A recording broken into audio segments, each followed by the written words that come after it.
आगे बढ़ेंगे, कुछ और बड़ी खबरों का रुख कर लेते हैं। उत्तर प्रदेश से बड़ी खबर, जहां पर महिला सुरक्षा को लेकर बड़ा प्रस्ताव रखा गया है और इसमें कई बड़ी तब्दीलियों की बात है। दरअसल यूपी महिला आयोग ने सरकार को भेजा है प्रस्ताव, जहां पर बुटीक सेंटर में सिर्फ महिलाएं ही माप लेंगी। जिम में महिला जिम ट्रेनर रखना जरूरी होगा। सैलून में पुरुष नहीं बल्कि महिलाओं के बाल महिलाएं ही काटेंगी। स्कूल बस में भी महिला सुरक्षा गार्ड जरूरी होगी। कानपुर हत्याकांड के बाद ये प्रस्ताव भेजा गया है, जिसमें अलग अलग तब्दीलियां की गई हों और इसमें लॉजिक ये दिया गया है कि महिलाओं की सुरक्षा के लिए ये सभी बातें जरूरी है।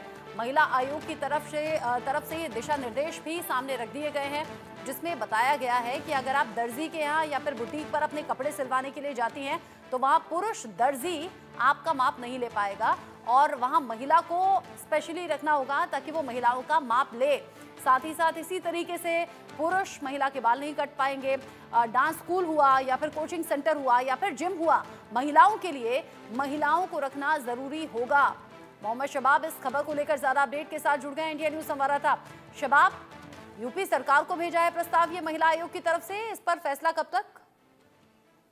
अब देखिए, अभी ये प्रपोजल ड्राफ्ट करके राज्य महिला आयोग ने सरकार को भेजा है। अब सरकार को इन बिंदुओं पर सोचना है कि ये जो एग्जैक्ट महिला आयोग की तरफ से प्रपोजल आया है उस पर एज इट इज काम करना है या इसमें कुछ तब्दीली करनी है।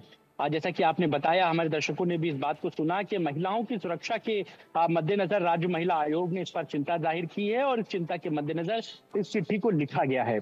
सबसे पहली बात, अगर इंडिविजुअल एक एक टॉपिक की बात करें तो इसमें सबसे पहला जो जिक्र है वो महिला दर्जी को लेकर के है कि इसमें अब महिला दर्जी ही महिलाओं के कपड़ों की नाप लेंगे। उसके बाद इस चीज को दूसरी तरफ सैलून की तरफ बढ़े हैं, जहां पर महिला ही बाल काटेंगी।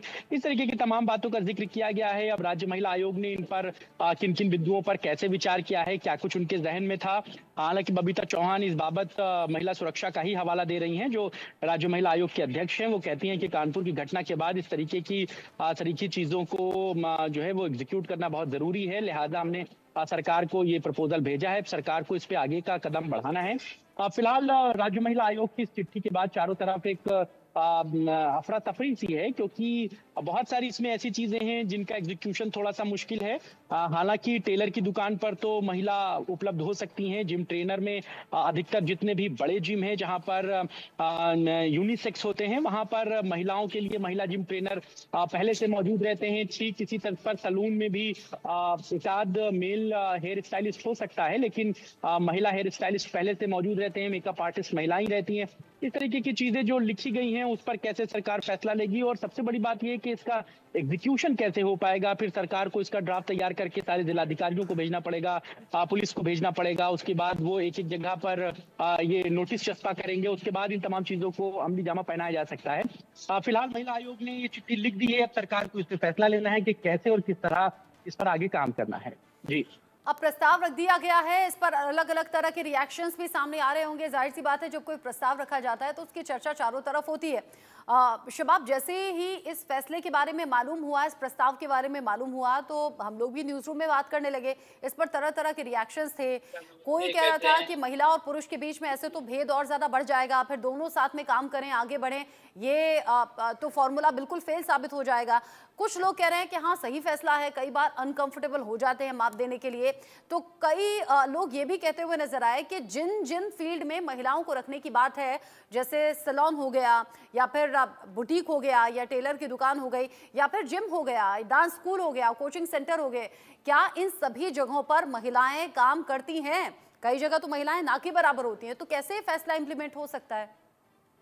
अब देखिए, ये एक बहुत बड़ा कदम है। हालांकि सिर्फ चिट्ठी लिख देने से उसके एग्जीक्यूशन को नहीं समझा जा सकता है। सरकार को इस पर बहुत ज्यादा गहन चर्चा करनी होगी, बहुत गहन मंथन करना होगा। उसके बाद इस पर वो फैसला ले पाएंगे, क्योंकि राज्य महिला आयोग ने महज इस चिट्ठी को लिख दिया है, लेकिन इसका एग्जीक्यूशन इतना आसान नहीं है।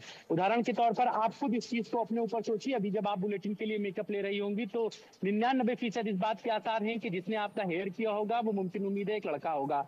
मेकअप आर्टिस्ट तो महिला हो सकती हैं, लेकिन हेयर स्टाइलिस्ट अधिकतर लड़के ही होते हैं। वो इनको सीखते हैं क्योंकि महिलाओं के साथ बहुत सारी दुश्वारियां होती हैं, बहुत सारी पाबंदियां होती हैं। लड़कों को आप नाइट ड्यूटी में हैं, इवनिंग ड्यूटी में हैं, आप 10 बजे का बुलेटिन है तो वो आपको तैयार कर सकता है। फिर अगर महिला हेयर स्टाइलिस्ट आप रखेंगे तो उसको पिक एंड ड्रॉप देना पड़ेगा, उसको घर तक आपको छोड़ना पड़ेगा, उसके लिए घर से निकल पाना रात में मुश्किल हो जाएगा। इस तरीके की तमाम चीजें जो पशुपेश होते हैं वो सामने आते हैं। बड़ा कदम है और इस पर कैसे काम होगा ये सरकार को फैसला लेना है। सरकार इस पर कैसे बात करती है, लेकिन जो बड़ी बड़ी जगहें हैं वहां पर अमूमन जैसे आप जितने भी यूनिसेक्स जिम हैं आप जाकर देखिए, मुझे लगता है 99% महिलाओं को ट्रेन करने वाली जो महिला ट्रेनर होती हैं वो मौजूद रहती हैं और पुरुषों को पुरुष ट्रेन करते हैं। इसी तरीके से सैलून में जो बड़े सैलून है वहां पर महिलाओं के लिए महिला ही मौजूद रहती हैं, पुरुष बहुत कम मौजूद रहते हैं। डांस क्लासेस में महिलाओं को डांस सिखाने वाली महिलाएं रहती हैं, जुम्बा वगैरह जो क्लासेस होते हैं वो महिलाएं कराती हैं, पुरुष वहां पर मौजूद नहीं रहते। आज छोटी मोटी जो चीजें हैं, टेलर वाला मामला है या दूसरी जो उन्होंने बातों को लिखा है, अब कैसे इस पर काम होगा इस पर इंतजार करना होगा। महिला आयोग की जो अध्यक्ष हैं बबीता चौहान वो महिलाओं की सुरक्षा का हवाला दे रही हैं। उनका कहना है कि कानपुर की जो घटना है उसके बाद इस चीज को एग्जीक्यूट किया जा रहा है। सरकार को इस पर बड़ा फैसला लेना है, कैसे काम होगा इसके लिए थोड़ा सा इंतजार करना होगा। क्या सरकार इस पर अमेंडमेंट करती है, कैसे इस पर काम करती है, या महिला आयोग के इस प्रपोजल को कैसे सरकार ड्राफ्ट करती है, इस पर सबकी निगाहें होंगी। लेकिन अभी इसमें थोड़ा वक्त लगेगा, सरकार तक ये अभी पहुंचा है। कैसे इस पर काम होगा इसके लिए थोड़ा सा इंतजार करना होगा। आपने बिल्कुल ठीक एग्जाम्पल दिया मोहम्मद शबाब कि हाँ हमें तैयार होना होता है, तो हमारे भी मेकअप रूम में 50% स्टाफ है, मेल भी हैं फीमेल भी हैं। और बिल्कुल ठीक कहा, हेयर ड्रेसर हुए या टेलर्स हुए, इसमें मेल्स ज़्यादा देखे जाते हैं। ऐसे में बड़ी चिंता की बात यह भी है। साथ ही साथ न्यूज़ रूम में एक रिएक्शन और सामने आया था, लोग कह रहे थे कि भाई मुस्लिम कम्युनिटी से जुड़े हुए लोग इन प्रोफेशंस में ज़्यादा होते हैं, तो कहीं ये जानबूझ कर लिया गया फैसला या फिर जानबूझ कर दिया गया प्रस्ताव तो नहीं है। खैर इंतजार करते हैं, अभी प्रस्ताव है, फैसला होना बाकी है। नजर बनाए रखिएगा। बहुत शुक्रिया आपका। आगे बढ़ेंगे, अगली बड़ी खबर, एएमयू अल्पसंख्यक